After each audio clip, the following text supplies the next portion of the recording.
51 થી 60 ની વચ્ચે આવતી અવિભાજ્ય સંખ્યાનો સરવાળો કેટલો થશે? તો અહીંયા સંખ્યા આધારિત આ પ્રશ્ન પૂછાયેલો છે. તો ચાલો આજે આપણે આ પ્રશ્નને ખૂબ સરળ રીતે ગણવાનો પ્રયાસ કરીશું.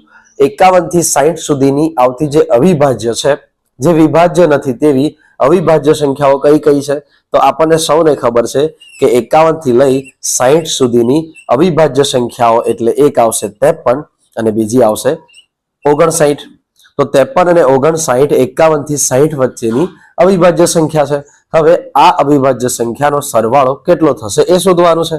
તો અહીંયા આ બંનેનો સરવાળો, તો 9 ને 3 12, 12 2 વધી પડી 1, 5 ને 5 10 ને 1 11. તો આપણો જવાબ મળી જાય કે 51 થી 60 વચ્ચેની જે અવિભાજ્ય સંખ્યા છે 53 અને 59 બંનેનો સરવાળો 112. તો 112 હોય તો ઓપ્શનની દ્રષ્ટિએ ઓપ્શન બી આપણો અહીંયા સાચો જવાબ થશે. તો મિત્રો, આવી જ અવનવી માહિતી માટે અમારી ચેનલને લાઈક, શેર અને સબસ્ક્રાઇબ કરતા રહો. Thank you.